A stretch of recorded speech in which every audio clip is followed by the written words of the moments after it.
Lord be with you. We're looking at the story of Isaac, which is kind of chapter 24 to 26 of Genesis. But Isaac kind of slides, I think, into chapter 27 a little bit. But I'm just going to be going over some of the things that I find interesting or helpful.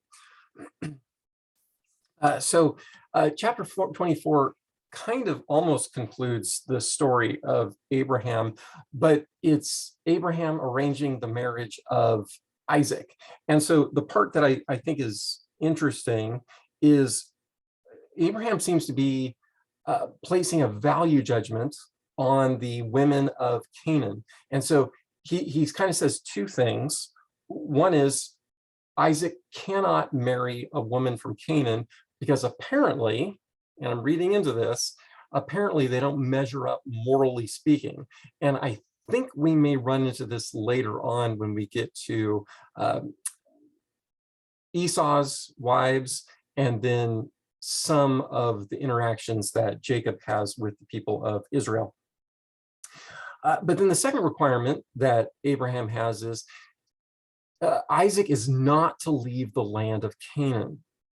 And I think we're going to see why this was a bad choice on Abraham's part in this upcoming section. God specifically says to Isaac, don't leave Canaan.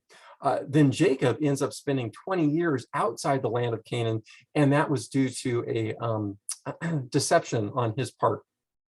So those two things I think really kind of stand out to me for Abraham is, don't marry the women of the land, go get a woman from our family. And apparently the women from our family are going to be more acceptable to the God Yahweh. But then also don't leave the land.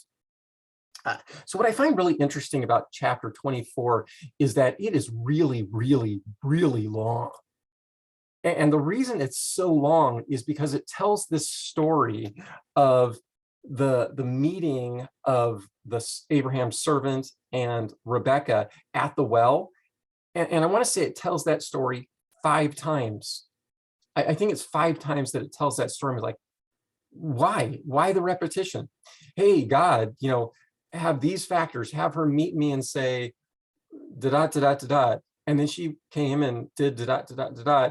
Well, hey, here's what happened. I prayed that she would come and say da da da da, and then she came and da da da da da, and then he goes back, and I think the 5th time he tells the story, and they don't actually include it all, is when the servant gets back and explains this all to Jacob. And I'm glad he didn't retell this whole story and say, to Isaac, and say, hey, Isaac, here's what happened. I prayed that God would bring her and she'd say da da da, and then she came and said, and then I explained the whole story to Laban, and I said, she said da da. Anyway, why the repetition, especially when parchment was so incredibly expensive way back when, however long ago it was. Then again, maybe that's more of the oral culture thing, is you repeat the story 5 times, because by then people are like, oh yeah, I know that story. All right.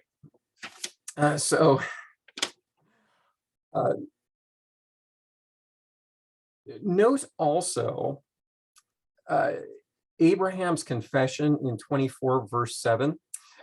Yahweh, the God of heaven, who took me from my father's house and from the land of my kindred.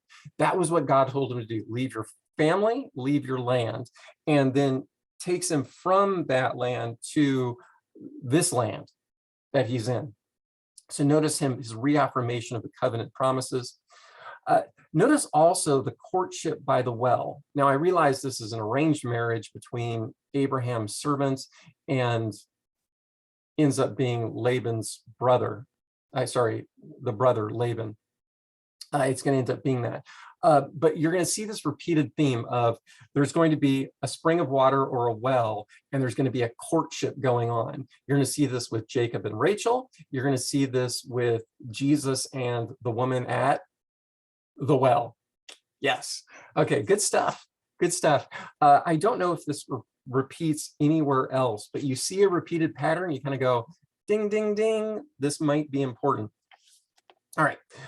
Another kind of interesting thing from the Hebrew in 24:16, the young one was very attractive in appearance, a maiden, or I would translate that virgin, whom no man had known. Uh, the young one was very attractive. And this is the same word that's used in Genesis 1 when God says his creation was very good. It was mighty good. Yes, so she was mighty good of appearance. So I just thought that was interesting because that whole theme of distinguishing between good and bad, it's an important theme. Notice the ancient Near Eastern hospitality. What the servant is actually asking for isn't something unusual, I think. He's just asking, hey, the first person who shows me hospitality, make her be the one, you know, and that's where God's intervention is. Not that Rebecca does anything, you know, outlandishly hospitable. She just does basic normal hospitality. Although I'm very interested in it saying, doesn't it say she ran? Yeah. 24:20. She quickly emptied her jar into the trough and ran again to the well to draw water. And she drew for also all his camels as well. It's like, whoa, there's a lot of running here. You know, I thought in Luke 15, I was always told that the father in Luke 15, the parable, that he ran was exceptionally odd and weird and socially unacceptable. Yet we've got Laban running in a little bit, and yeah, so much for that. Maybe, I don't know. I still talk about it like it's true. Notice the way the servant talks about Yahweh. It kind of makes me wonder if Abraham had a really good relationship with the servant and really impressed upon him the truth of Yahweh. All right, let's move on to the next section. See if there's any other interesting. So we've got a retelling of the story again. And I don't think there's anything unusual about this kind of arranged marriage. At least I assume not.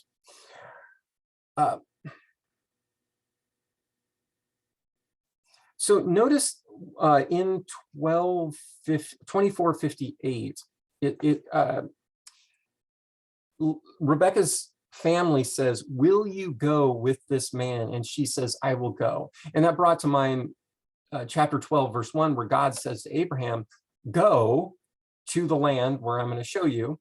You know, leave your family, leave your land. Rebecca has to repeat what Abraham did. Okay, I thought that was interesting.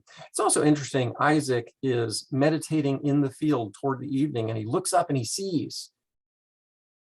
He doesn't actually get to look at his wife, but these marriage rituals are so interesting to me. It's kind of like, hey, who's this? Oh, it's your new wife. Oh, hey, why don't you come into mom's tent? And they're married. It makes me think that, you know, the whole Christian battle for, you know, certain types of legal marriage. And I go, does it really matter? All that really matters is that a man and a woman publicly acknowledge, and again, publicly acknowledge, hey, we're living now as husband and wife. And that's the key, is you're publicly acknowledging that you are husband and wife, not acting like you're married, but not acknowledging to everyone that you're husband and wife. That's kind of a fake marriage, where you're saying you're acting like you're married, but you're not married, as opposed to us getting all things, well, they're not really married. It's like, no, they're married. You know, if you're living as husband and wife, you know, looks like a duck, quacks like a duck. All right, as you saw, chapter 25, Abraham takes another wife. He has a total of 8 children, but you'll notice that it's only number 2. I don't know how you count number 2. Only number 2 who is the child of the covenant. You know, not Ishmael, not the younger children either. So Abraham in chapter 25, verse 5, he gives all that he has to Isaac, and he sends the rest away out of the land. Okay, keeps them from being competition. So was this a bad choice on Abraham's part to have more kids?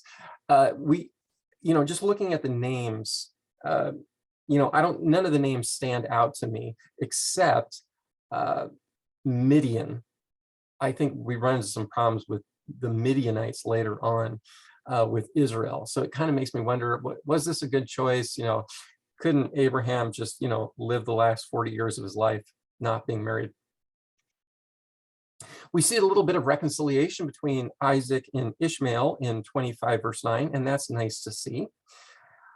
But notice at 175 years old, God promised him the land. He promised him, descendants like the sand of the seashore. And at the end of his life, he has one little piece of a small field with a burial plot, and he has one son with his wife, Sarah. That's it. That's all he has. He has a fair amount of wealth for one person, a fair amount of, servants and whatnot, cattle and whatnot, but land, he owns only one small plot, and he only has the one son. So much for God's promises, huh? God works very slowly, and it seems like he works very mundanely, very ordinary, which is why I love the Lutheran doctrine of vocation. The greatest form of charity is vocation. It's not, what we call charity. It's simply being a father, a mother, a child, a brother, a worker. That's the primary way in which we express love. It's through very ordinary callings in our lives. And that's pretty much what Abraham does. Notice the repetition of the phrase, these are the generations of. And so in this section, we get, these are the generations of Ishmael. That's the number 7. That's the 7th time we've seen that. And then we're going to get, these are the generations of Isaac in 25:19. And that's number 8. And we're going to have a total, I think, of 10 or 11. It depends on how you count, I guess. Notice also, Isaac is 40 years old when he gets married.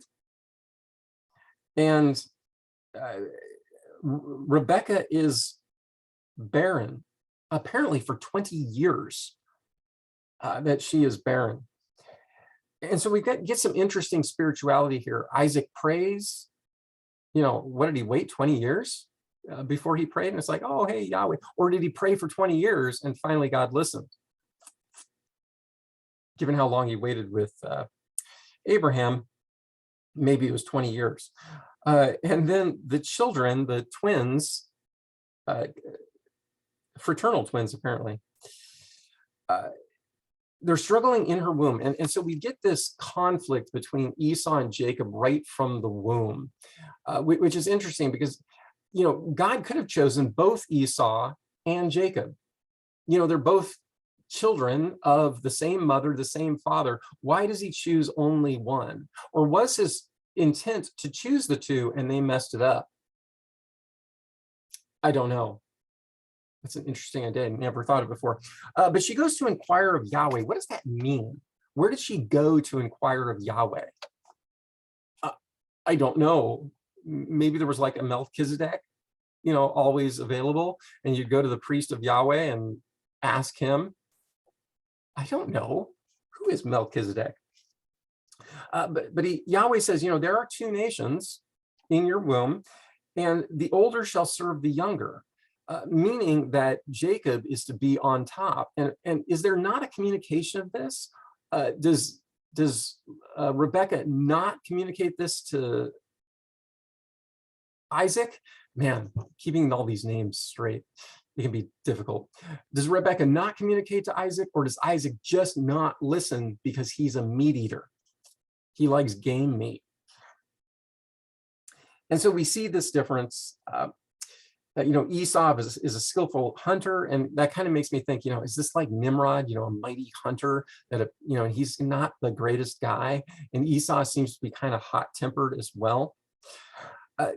So there's 2 things about Esau. One, we see that he despised his birthright at the end of chapter 25. He's willing to sell it for a pot of stew. This is condemned in the New Testament by, I want to say, Peter. Then also Jacob, the rapscallion, is willing to basically blackmail his brother. Isn't that the right word? rather than going, oh, you're hungry, let me give you some food. That would be a nice brotherly thing to do. It was like, oh, you're about to die from hunger. Oh, that's too bad. But if you sell me your birthright, the birthright, by the way, is the double portion. So if there are two sons, you would divide the property into 3 parts, and the oldest brother would get 2 of those parts. You know, if there's 12 brothers, you divide up into 13 parts, and the oldest brother would get the double share. You're going to see this later on with Joseph getting the birthright. That adds up to 13 parts, and Joseph gets 2 of those parts with Manasseh and Ephraim. Yes. Interesting stuff. Once again, there's a famine in the land. And again, famine is bad. Famine means starvation. And starvation is usually not a fun thing to do. Usually, sometimes it's loads of fun. I don't know, I've never had famine. But notice that Yahweh in 26:2, he appears to Isaac. Did I miss the first appearance to Isaac?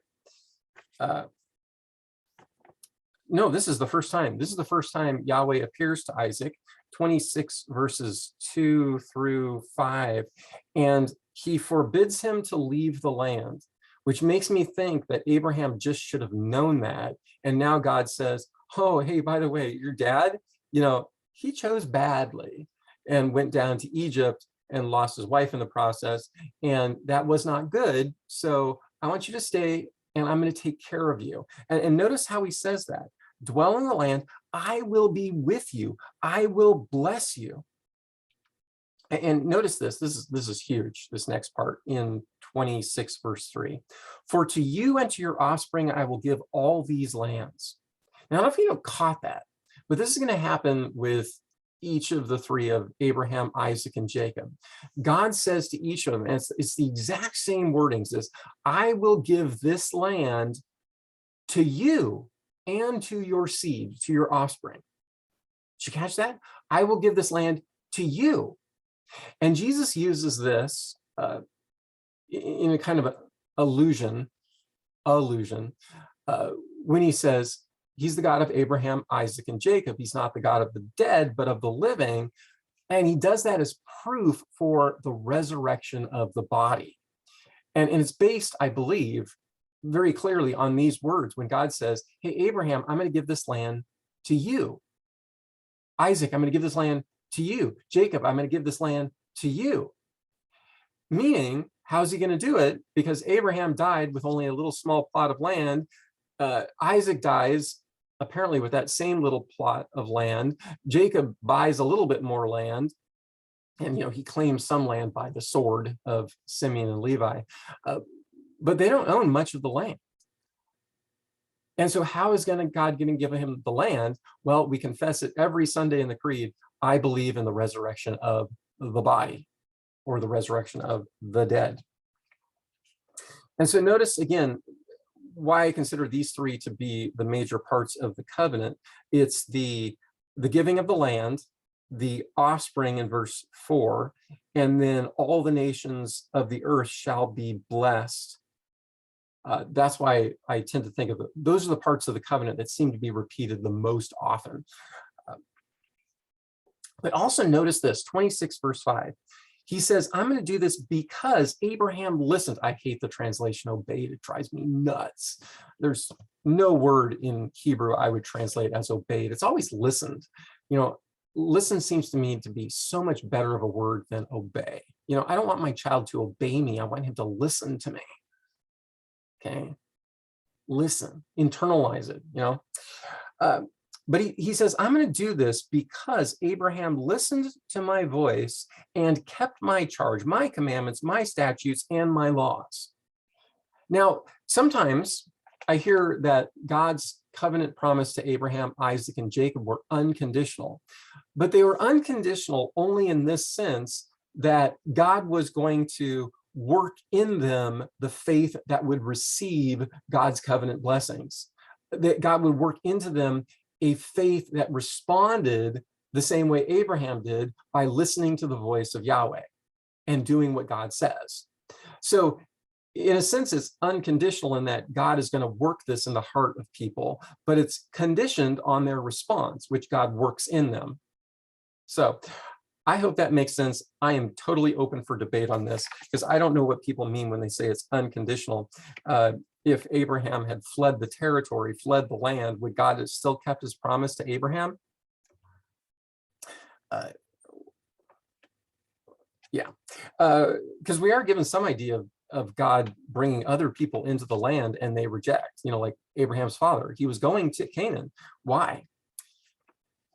Okay, once again, we see the kind of people that are in the land. Isaac fears for his life. He says in 26 verse 7, lest the men of this place should kill me because of Rebekah, because she was mighty good in appearance.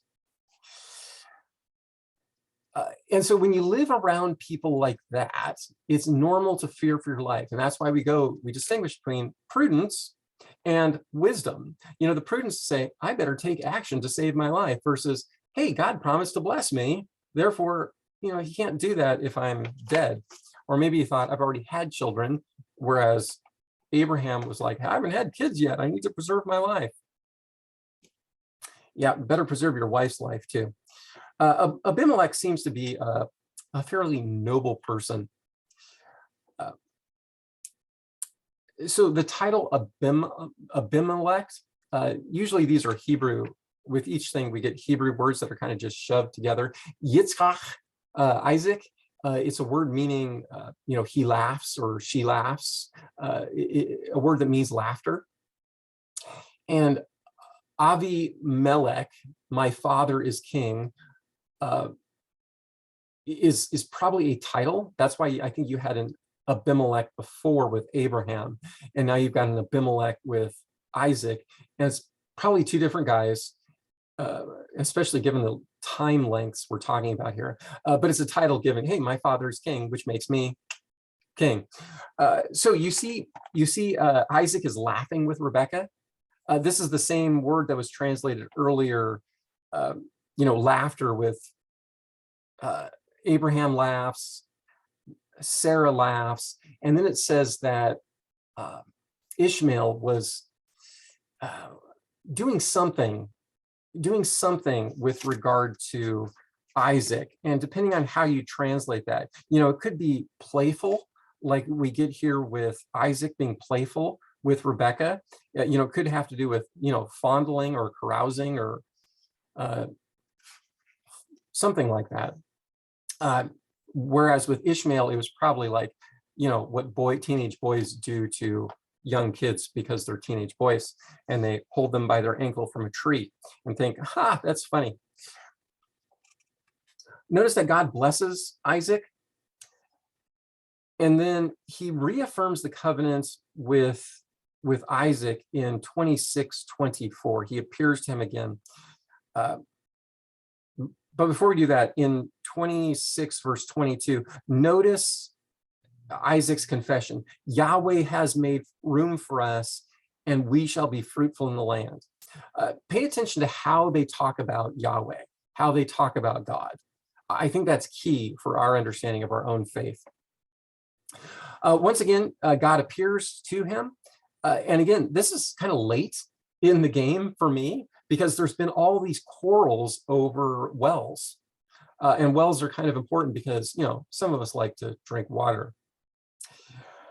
And now the quarrels have settled down. God goes, fear not, I'm going to take care of you. See, I took care of you. You found a well and there's no conflict. And again, it's God reaffirming the covenant promises with Isaac.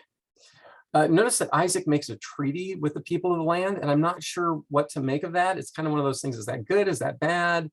I don't know. My tendency would say that's bad. I mean, Solomon certainly does that, and it's really bad. And here again, this section ends with Esau taking wives from the Hittites, and so those were people of the land, and it doesn't turn out well. They make life miserable for Isaac and Rebekah. One comment about Genesis 27 about Isaac. It's funny because his eyes have gone blind, and when Jacob deceptively comes in. He hears the voice of Esau. He smells Esau. He touches Esau. And what does he believe? Does he believe his ear? Does he believe his nose? Or does he believe his hands? And the answer is 2 out of 3 ain't bad. And so he ignores the voice. He ignores the voice, which would have given Jacob away. I think that's fascinating because we hear that over and over again with Rebecca saying, listen to my voice. The snake saying, listen to my voice. Eve saying to Adam, listen to my voice. And God saying, no, no, no, listen to my voice. Anyway, I think that's good stuff. God bless your reading of God's word. Go in peace.